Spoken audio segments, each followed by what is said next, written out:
Hi, welcome back to my library. I'm so glad that you enjoyed our last story, and I thought for Halloween you might like to hear something a little bit spooky. So I have a short story here for you.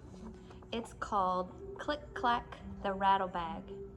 And it doesn't really seem that disturbing on the surface, but if you really think about it and think about the details in the story, it kind of gets a little bit creepy.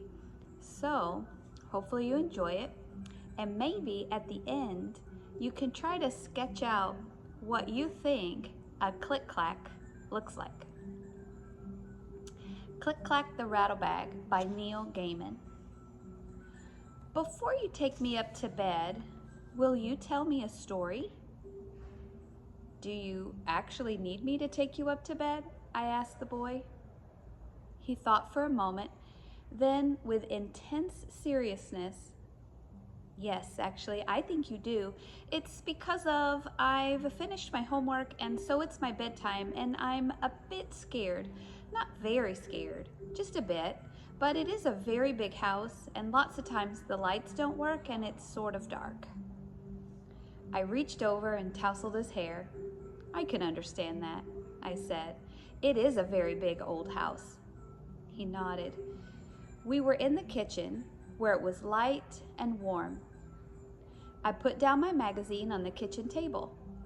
What kind of story would you like me to tell you?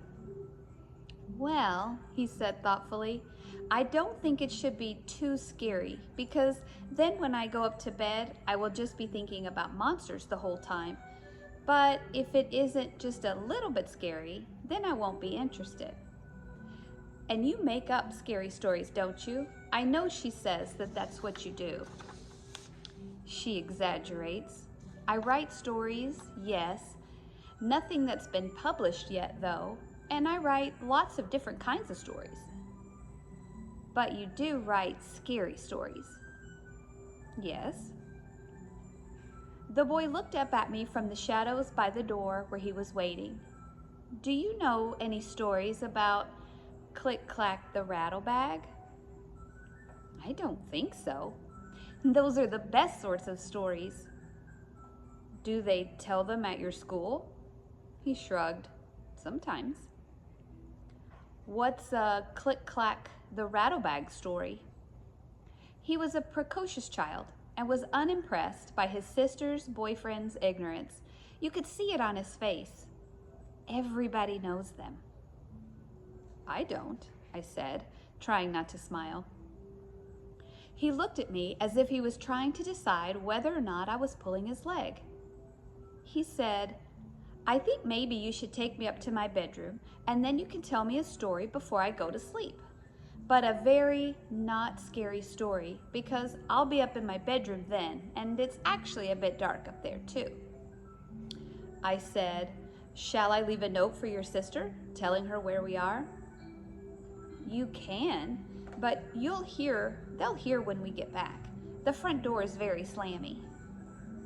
We walked out of the warm and cozy kitchen into the hallway of the big house, where it was chilly and drafty and dark. I flicked the light switch, but nothing happened. The bulb's gone, the boy said. That always happens. Our eyes adjusted to the shadows. The moon was almost full, and blue-white moonlight shone in through the high windows on the staircase down into the hall. We'll be all right, I said. Yes, said the boy soberly. I'm very glad you're here. He seemed less precocious now. His hand found mine, and he held on to my fingers comfortably, trustingly, as if he'd known me all his life. I felt responsible and adult. I did not know if the feeling I had for his sister, who was my girlfriend, was love. Not yet, but I liked that the child treated me as one of the family.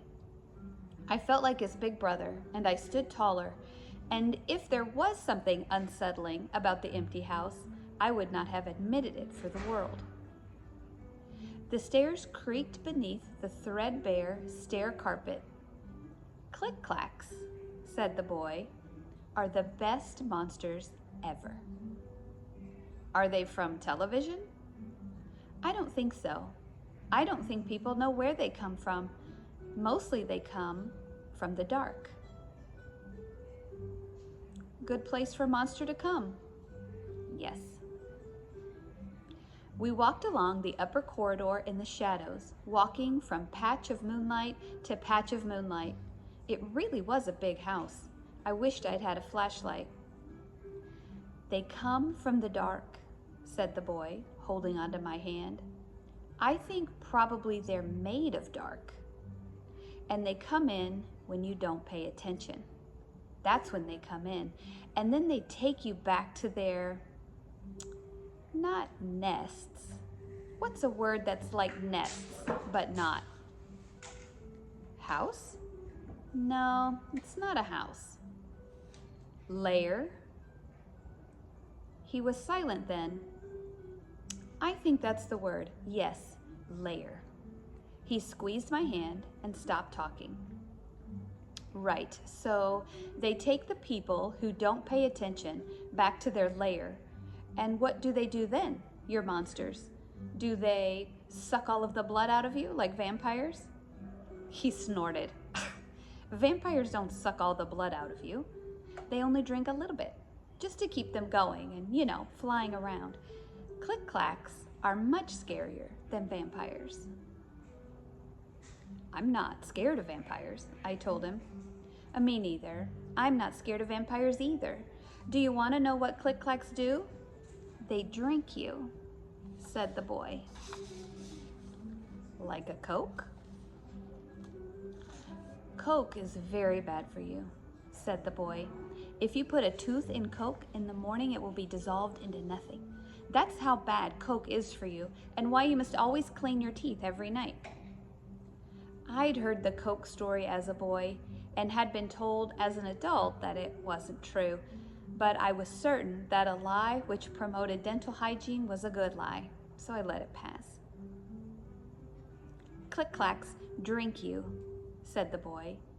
First they bite you, and then you go all ishy inside, and all your meat and all your brains and everything except your bones and your skin turns into a wet, milkshakey stuff.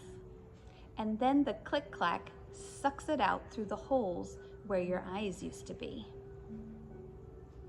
That's disgusting, I told him.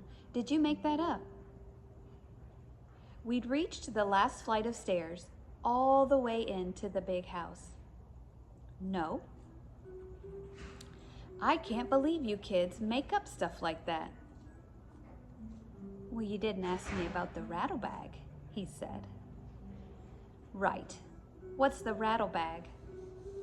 Well, he said, sagely, soberly, a small voice from the darkness beside me. Once you're just bones and skin, they hang you up on a hook and you rattle in the wind. So what do these click-clacks look like? Even as I asked him, I wished I could take the question back and leave it unasked. I thought, huge spidery creatures like the one in the shower that morning. I'm afraid of spiders.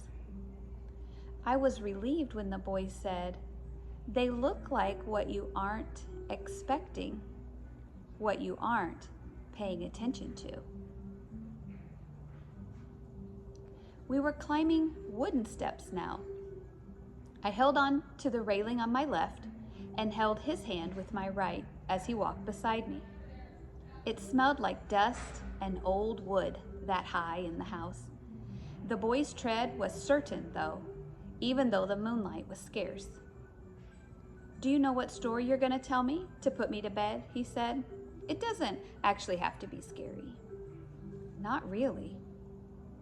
Maybe you could tell me about this evening. Tell me what you did. That won't make much of a story for you.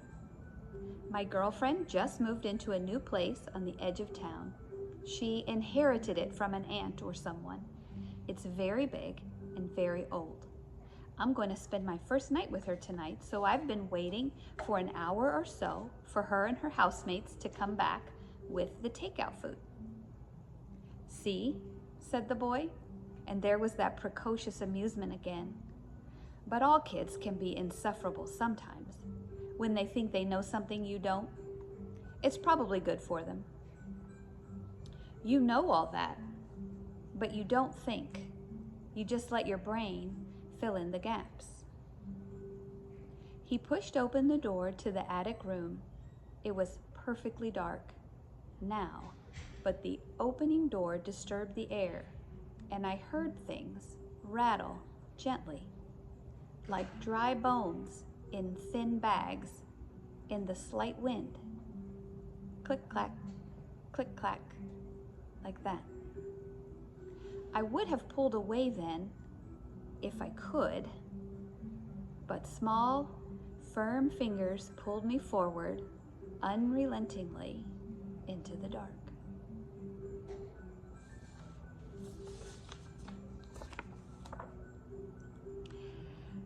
Maybe you can give a try at drawing what you think a click-clack rattlebag might look like. And I hope that you enjoyed that story and that it gave you a little bit of a chill on your spine on this Halloween day.